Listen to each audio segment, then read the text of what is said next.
Hello, everybody, and welcome to a new interview from our series with Booksellers Revealed. It's a series of interviews we started last year during the pandemic because me and Anna from X2 Independent Bookshop in Timișoara, Romania, were wondering how the other booksellers from Romania and from Europe and from all around the world are doing during the lockdowns. And we were thinking that we need a little bit more attention when we can have this kind of discussions about being a bookseller, about our bookshops, about what made us go into the business of books, actually, so that we can make people to like us and love us even more they do. Because every bookseller we talked to, from every bookshop we talked to until now, we all have our communities, and we know our communities love us, but we need to think a little bit bigger. That's why we have this series of interviews. And also because one of our favorite writers, scribes of the bookshops, is Jorge Carrion. He also said that all bookshops are local and global. That's why we're here today with Anna Thorn. Hello, Anna. Hello, thank you for having me. We're actually really global on this interview because I'm in Timișoara and in Timișoara, Romania, and Anna is in Washington, D.C. Hey, across the ocean. I'm going to ask Anna some questions about herself and about herself in this love affair with books she has, because she's also working for Books Across Borders, and maybe you can tell us in the beginning about that, about you first, about that. But Anna also works in a bookshop, and she can talk from the both sides of the story, of two sides of the story of books, or three, as a reader also, as a person that tries to connect booksellers from across US, from the perspective of a bookseller, and of course from a perspective of a reader, because I guess that's why she does everything she does. So Anna, can you start with this in the beginning? Absolutely. It's a good place to start because my career became increasingly complicated over the last couple of years. So I'll give the very short version. I definitely started first as a reader, but then as a bookseller, and that's always where my heart lies in the bookshop. Mm-hmm. But over the last few years, I've been moving more and more into the indie press world, and Books Across Borders was the start of that. And it's a program, it's a nonprofit that seeks to connect booksellers with the global book industry. The original idea of it came from Michael Reynolds at Europa, and he was going on these international editor trips to book fairs across the world, and recognizing that one of the key elements of expanding readership of international books was missing from the fairs. There were no booksellers there. So he wanted to bring especially American booksellers, because we have a very insular market, to the international book fairs and to connect them. And I was lucky enough to go on one of the early trips, and I went to the Turin International Book Fair. And not only did it connect me with the global industry, but it immediately gave me a whole new perspective on the book ecosystem. I learned about different ways of doing distribution, different situations with regards to Amazon, and it makes you look at the challenges of the industry in a new light, and it just found it so valuable. And of course, it also forges these very strong connections with your cohort of your fellows who go on the scholarships with you. And I'm still in touch with everybody who I've been on those trips with. And so I immediately was in love with the program, and then was lucky enough to come on as the director, and now I help to manage it. Of course, it's looking very different this last year. We can talk about that, but I wanted to keep a foot in the book world, so I also consult with indie bookstores around DC and other parts of the country, up in New York and elsewhere, but primarily right now with one bookshop. It's an activist bookstore and cafe just a few blocks from my house, which is wonderful, and it's called The Potter's House. I also wanted to ask you, you said a little bit before, but why a bookshop? What made you want to get into bookselling besides being an avid reader? How did your love affair with books started and when? And maybe you can afterwards ask and connect with the next question I have, which is, why do you think there is such a fascination with bookshops and booksellers? I think I was very lucky in how I came into books, to bookselling specifically. The honest answer is, first I had, right out of college, a year in an office setting, a very corporate office setting that did international trade, and I hated it so much that I quit with no plan. I did not know what I was going to do, and I applied to all sorts of places where I thought I might want to spend time for a while, and one of those was my local bookstore, Politics and Prose. And I was so excited when they told me that I'd gotten that job, and so instantly kind of went in with a lot of enthusiasm, but the real what I found there was amazing community with among the staff, the booksellers. I learned so much. I met such interesting people. We're all still like an extremely tight-knit group 10 years later. We're all still friends. Several of them own bookstores that have become my local bookstores now. So we were a cool cohort, and that definitely kept me in the industry. And also I was able early on to go to Winter Institute, which is the US big national bookseller conference. And that opened up the wider industry to me. And I thought, oh yes, this is not just like a job while I figure my shit out. This is a career that could be really amazing. And oh, the fascination with bookshops, the enduring fascination with bookshops. It's great. At one point they're like, oh, but nobody reads and print is dead and bookshops are dead. But then on the other hand, there's this love and fascination and just aura around bookshops, I think is really good and valuable. I think it shows that people still have a lot of just emotion around reading and books, because it's such a powerful thing in our childhoods and our spaces where we spend time and connect with people, and books are so personal. So I don't wonder too much at exactly that fascination, but the fascination with the career is a bit funny. I try, so it depends on my mood. Sometimes I'll try to disabuse people and be like, oh yeah, you're gonna sit reading all day, sure. You're just gonna have a cat and some tea next to you and just read all day. I'm like, no, you're gonna be paying bills and shelving and doing inventory and doing all the back end stuff, and you're never gonna read again. But I think it's good that people have that affection for it, and for bookshops.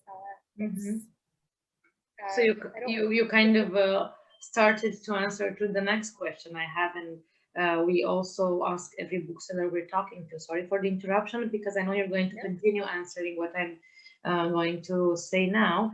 What do you think of this romantic image of a bookseller that reads all day, that meets interesting and fascinating people and authors each day at the shop, and has all the time in the world, which he spends smiling and dreaming and reading and writing? Because do you think it's good to keep this image alive for the readers and for the customers, or it's better to be honest with them and crush that dream? I mean, we do meet interesting people all day. That part is true. But again, it sort of depends to some extent on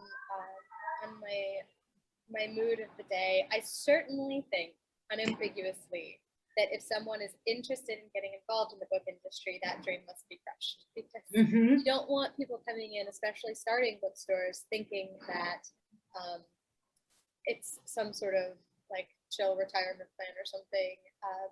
It's not a hobby. You know, you want them to be thinking about the business part and really understanding that it's a huge amount of work. But for the customer, no, I kind of like that they think that it's, you know, like one of those romantic movies where the heroine opens a bookshop by the sea or something. I think it's then they can have that imagination as they're wandering through the beautiful spaces that people actually work incredibly hard to create. Yeah, exactly. Yeah, that's a really nice answer, because as I told you before we started to record, I have this this question, and I'm just thinking it's exactly at this question. I think your answer, it was really helpful for me, especially. Well, you'll ask me, if you ask me on another day when I'm grumpier, then I'll give you a totally different answer. Yeah, maybe. So talking about being a bookseller, what do you think is in the center of our business? The customers or the books? I mean, do we work for the customers, for the readers, or do we work for books? For me, it's actually been my coworkers. I get so invested in the booksellers that I'm working with, but I think there's something that your question evokes for me in how you're curating your store that seems kind of at the heart of that. Are you trying to fully curate to the books that you think ought to be in the store, or are you really listening and getting the feedback from what your community wants? And that is I may be taking this in a little bit of a different direction, but I think about that all the time. I think it's such a complicated question, and over the past, for all of America's history, but especially over the past year, we've really been grappling with that sort of the racial tensions in the US and the Black Lives Matter movement. There's a lot within the curation there. If you're a bookstore in a really conservative area that might have different politics than yours, how are you choosing to curate your stuff? What are you putting on the shelf? And for me, that is really more, we're doing it for the books side of things. But in general, if you're not thinking about complicated political questions, I do feel like your customers ought to be a big part of what you're creating, and that your community ought to feel welcome and represented in your store. Yeah, and talking about that, another question popped out of my head, because talking about this and listening to you reminded me again of something Jorge Carrion said, because really we really are reading all of his books and his interviews and his essays. I really think he gets the core of this business with books. And he said something like that, that bookshops can regenerate the social fabric of an area, because it represents the present and because they also represent change.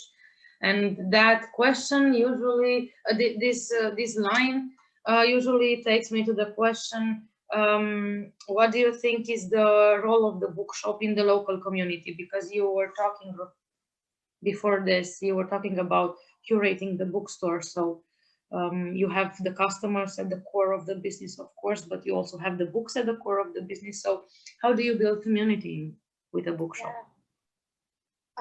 I had a little bookshop for 3 years in my neighborhood in Petworth, DC, which is a wonderfully diverse neighborhood, and it was an amazing thing to try to sort of have the curation of the store so that everyone felt comfortable coming into the space and felt like it was something for them, and where all the different parts of the community could find things that represented them. So that was certainly key, but I think my mind goes especially to events. And for us at that store, which was very small, we did a lot of authorless events where we would bring the community together around some sort of literary theme, like open mic story nights. We would do horror short stories or romance short stories, and just kind of have a really good time getting to know each other. We did little book groups in the space that were curated by the staff, and it became a meeting place, certainly. We saw lots of people, of course, come in and meet there before dinner and have a browse together with friends. We saw Tinder dates. We had a proposal in the bookstore because that's where they met. So it's certainly such an important part of what you're creating. And for me, it was the events and having them be a place where people felt like not only were they coming to passively listen, they were engaged. They were there to also talk and be present and talk with each other. Yeah. What's the hardest thing about being a bookseller and working with booksellers and for booksellers for the industry? What's the best thing about it? And what's the most surprising thing about it? The hardest, the best, and the most surprising that you discovered over the years? The hardest, it's a tough question, especially for me right now, because I've been doing so much more with indie presses that I'm in this like very smitten phase where it's like, oh, nothing's bad about it. Everything about it is wonderful. But I think it's gotta be the money. Like it's just very hard to, DC is not a cheap city to live in. And it's very hard to get a living wage as a bookseller. It's something we need to really grapple with as an industry. In the US, the ABA is working on has gotten us health insurance plans that bookstores can opt into, because that was a big problem. But I think I'm glad that I branched into new aspects of my career, but there was a financial component to that decision, certainly. So that would be the hardest. And I have absolutely no solutions for that, so I'll just leave it there. But the best, I like how varied it is. It's social, but you can be an introvert as well. Most of us are. You're learning new things all the time. Your day is not always just in front of a laptop. There's always things to be doing and moving around, being creative with your merchandising and your marketing. I just love that you can put all sorts of skills to use and do all sorts of things and chat with people all in one day. Most surprising, I think, certainly it's taught me a lot about myself, like what I'm actually good at. It's not the things that I thought I was good at. I think that I just a bit of a trite answer, but I think the people that I end up meeting always surprise me and how they stick with me through my life. Like I'm so many of my friends and acquaintances are just from authors and from customers who came in, and certainly from the booksellers I work with. And what's the greatest lesson you've learned from selling books? Greatest. The greatest. Probably it has to be something, because you're in such a good vibe. You have such a good vibe, and you're in such a mood that you're giving hope and encourage everything. Well, then my initial answer was I've really learned how to make it seem like I've read a book that I haven't read. I'm really good at that. But as a sort of a larger lesson, connecting people. I really enjoyed in the DC book scene bringing the whole industry together, and that's where I've gone with my career, is not just talking with individual customers, but actually connecting different bookshops, connecting indie presses with indie bookstores, and making a whole network within our industry. So that's been a great development. So, because we were talking about this, what would you say now to someone who thinks of going into the bookshop business by opening a shop or just by getting a job at one? Well, the first, I actually work with, because I do consulting, I work with a lot of people who are thinking about opening stores. I'm working with one right now that would like to open a worker-owned co-op bookstore. And I really enjoy the process of getting into the nitty-gritty with people who want to open a store and giving them the numbers and really talking through and honing, who are you opening this for? Why are you opening this? Let's look at the numbers of the capital that you have and the type of store that you want to create, and how much inventory you can get, and let's look at your background. Like, do you have somebody on staff who has the skills that you're really going to need, the different types of skills that you're really going to need? So I really enjoy that process. It's fun to talk that through with people. But the other thing that comes to mind is I'm excited about a bookseller certification course that we're finally getting in the US, that I'm helping a small part of developing with my regional association, the New Atlantic Independent Booksellers Association, NABA. They're spearheading it, and they're doing these different modules, and it's 3-month courses where you learn the nuts and bolts of bookselling, events, inventory, finance, the things that are critical to actually doing business. And it's insane that we don't have it, but now we finally are getting that, so you can be a certified bookseller. So I will absolutely recommend that to people who want to make a career of it. I was part of a group called Indies Forward several years ago that connected and did networking with booksellers, but also helped them look at personal finance. Like, if you're making this a career, you need to be really realistic about really, really good personal finance hygiene. To go back to my money point. Yes. Well, for what you said before, for example, here in Romania, we don't have any schools, courses, or preparations on learning how to sell books, how to be a bookseller, about opening a bookstore. For us, when we opened, before we opened, actually, beside the fact that we were going inside other bookshops, we read a lot of books and a lot of interviews from people from all around the world, trying to understand what's the best way to do it. And I think that's a minus for Romania and for our book market, that it's not seen as a career. It seems like it's something they're going to do, just as you said before, as a hobby, something you do in short term. And we always said to the people that were applying to jobs with us that we want to have this business for life, at least. So it's not a place where you come and go. I mean, you really have to be in it. Because that's how you build a community, that's how you build a business, that's how you make people talk about books more and more and more. I totally agree. And you get the longer you're in the industry, I feel, if you're really invested, there's always new things to learn, ways to evolve, and like to deepen your engagement. And there are exactly from your own experience, from this kind of conversations, from book fairs, international book fairs.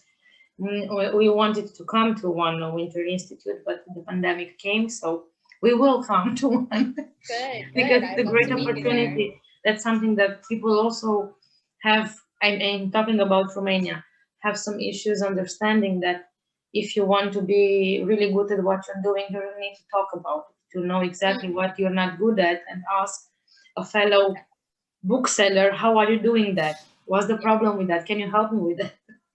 Absolutely. So let's go back a little bit to last year, and maybe we feel it this year also. Let's go back to the pandemic, because this is one of the reasons we are doing this now interview. That's how this idea appeared. So can you tell us what happened for you and for your bookshop and for your work at Books Across Borders during lockdown that gave you hope in the business of books and also in people?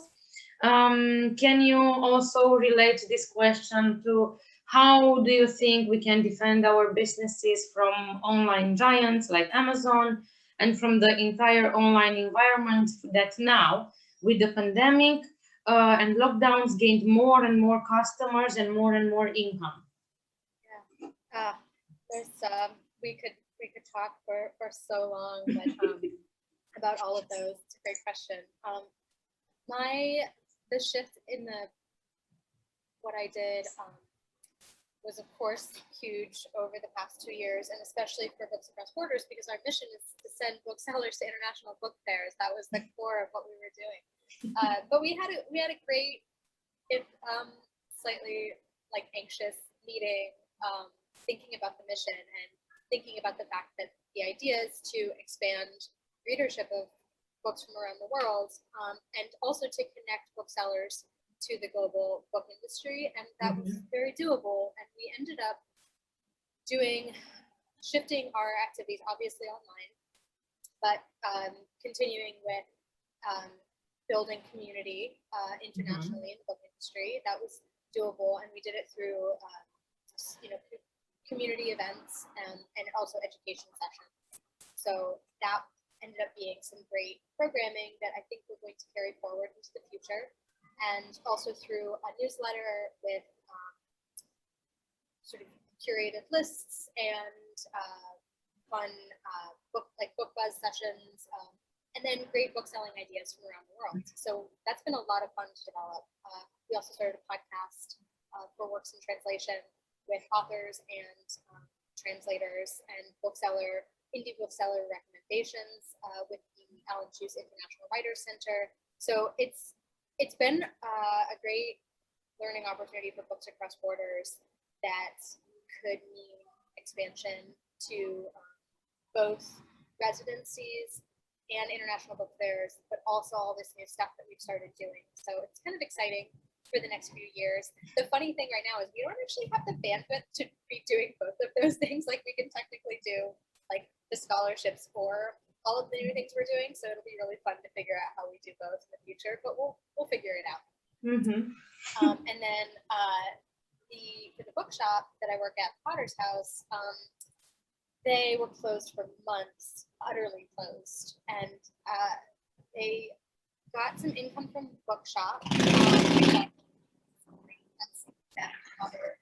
thank you to bookshop. And then as they slowly reopened, they're still, it's masked indoors. They're also a cafe, and there's no indoor seating or anything. So it's still very much like moving people through. We shifted the whole look of the store.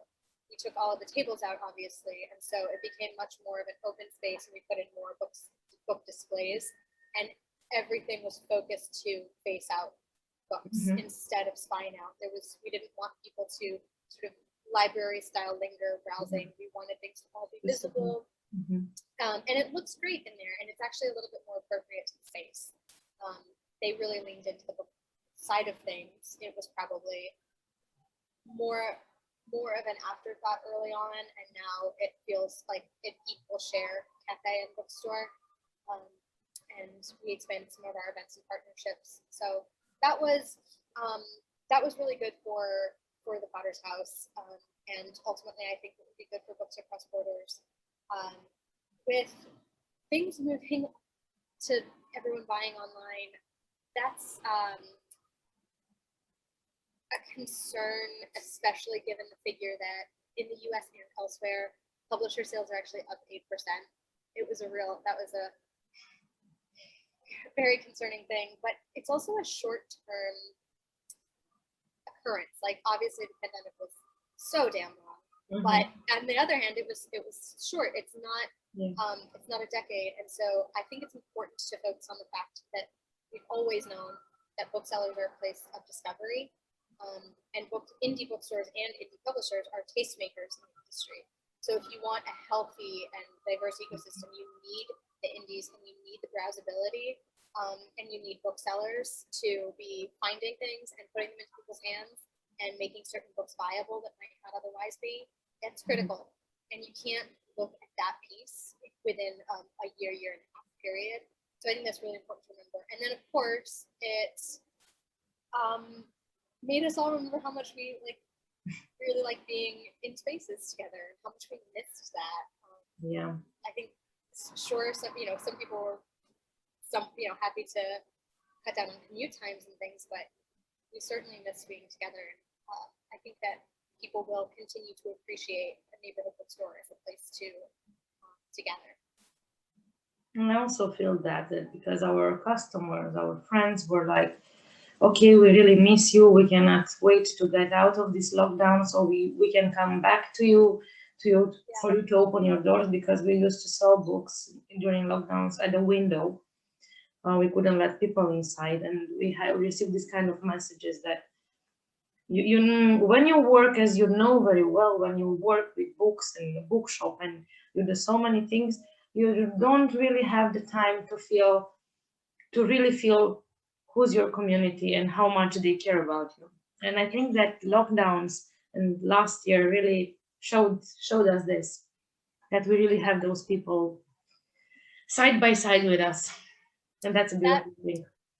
That reminds me, I'm doing this fun little project that two regional associations are putting on called the Vindies. It's the Video Indie Awards, and it's for online videos that bookstores created over the last year. It's so much fun. I didn't know exactly what I was getting into, but there are all of these videos on YouTube, TikTok, and Instagram, and they are in different categories like drama, comedy, COVID. And it was, I just watched one about Bezos going into space and how, and like a very bitter bookstore owner being like, yeah, so we're all suffering through the pandemic and Bezos is freaking going into space. Don't buy from him. Come and like, this is as close as I'm getting to space, like with like a space book, you know, like come and buy from us and support us and be part of your community. And yeah, you know, so it was, there's so many good ones. And it also though, it was fun to see the customer and reader interactions with them. You could tell like that community is still there and that bookstores are being really creative and keeping it alive. That's also something that, because you said this, I cannot wait to see it. Yes.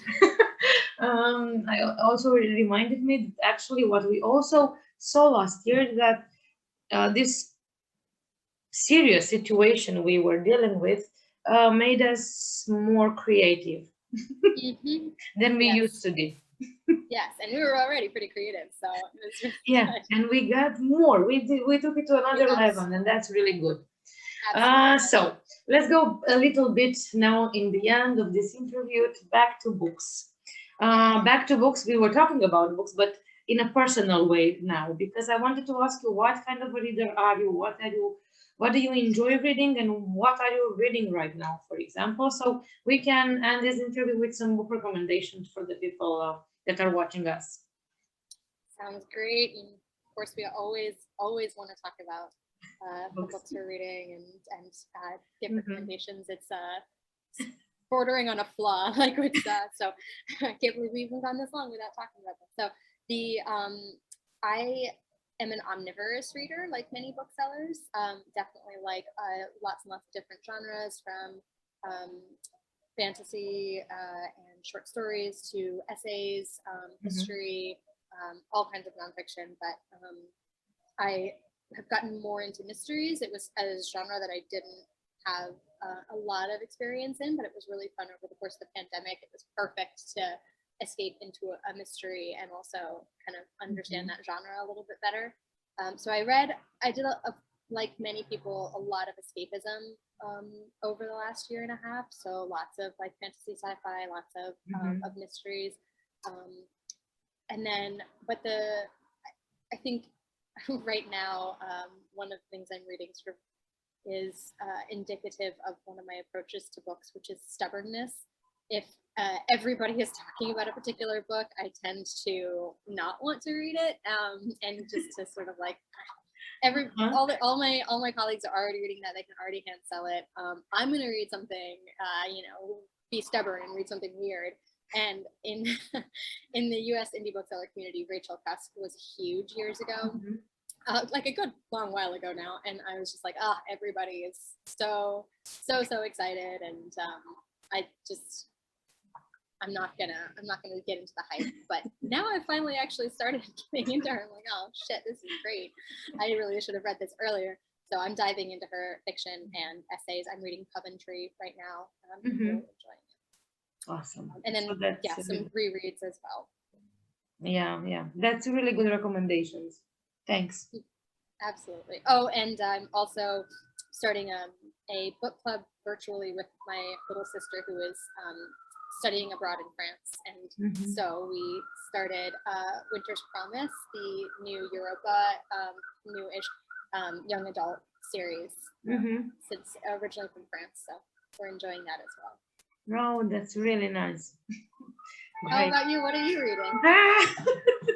I'm actually in the past few months, I'm reading a lot about Egypt and books of history, books about it, symbols, the Book of the Dead,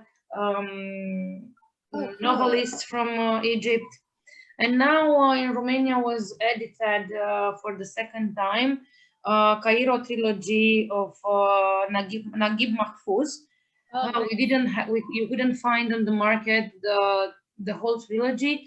You could only find volumes 2 and 3, and I have them in 3 copies. And I couldn't find anywhere, not even at secondhand bookshops, anywhere. The volume 1.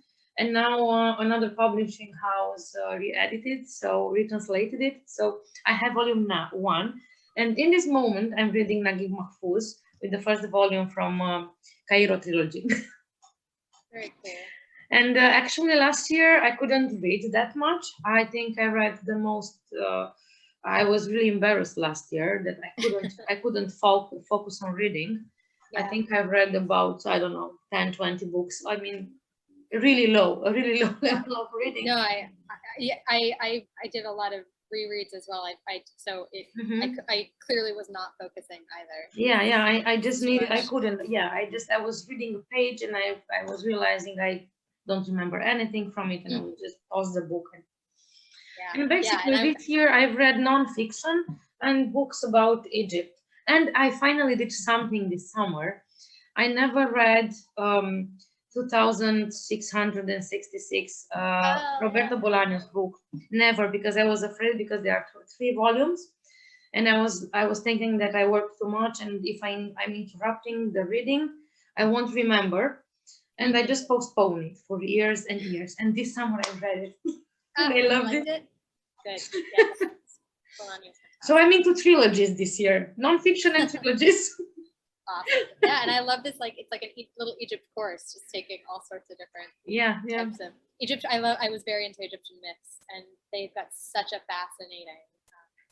So did I. That's why I'm reading right now. I wanted to be an Egyptologist, as everyone wanted at 15. My parents never let me to do it, and I was so obsessed, so upset actually at 15. I also knew how to write in hieroglyphs. I was at that level of obsessed. I learned that hieroglyphs as well. That's so yay! And I had very cool. Yeah, exactly. And I had an entire career plan. I was thinking that I was going to study humanities in high school. Afterwards, I'm going to go to study history at university. I was supposed to go in London to study Egyptology. With a scholarship, and after that, I'm going to do my MA, and I'm going to start my PhD studies. And when I'm in my PhD studies, I'm going to work at the British Museum, and of course, I'm going to be detached in Cairo. I had an entire plan. It's a good plan. Made. No, it wasn't. My parents never let me to do it, and I was so obsessed after that discussion with them. They had their arguments that I never read anything about Egypt since I was 15 till this year. Wow. Oh no. Never. Not an Egyptian author, nothing about Egypt. You haven't discovered these shows about what they are discovering. When I saw on a video about Egypt, I was like, no. But this year, because I had this wound, my mom gave me as a present for my birthday, she bought me a trip to Egypt. And I opened the wound, and I cried an entire week in Egypt. Wow. After 18 years since I gave up my dream. Yes. And now I'm reconnecting with Egypt. That's why I'm reading so much about it. That's fantastic. I'm so glad you get to reconnect, and that your mom was kind of helped first derail, and then was the impetus to get back in. It's funny that the alternative was the very practical career of bookselling. Yes. Well, the other alternative actually was I wanted to study literature first, But reading literature, I discovered Egyptology. That's how I got into Egyptology at 13. I started first time reading about it. And after the dream was crushed, I said, okay, I'm going to go study literature and I'm going to be a professor, and okay. But I didn't do that. I wasn't a professor. I don't want to be a professor. No, I mean, you're still studying literature. Yes, but I'm a bookseller. Yeah. Yeah. So thank you very much for this discussion. Thank you. And also for this trip back to memory lane. And hope to thank you very much, and hope to see you soon at the book fair, International Book Fair. When we are going to have them, we don't know. Maybe not this year. I don't think so, but we have time. Yes. And if not, maybe at the Winter Institute. Who knows? Yes. I hope so. I look forward to it. Thank you very much. Thanks. Have a good evening.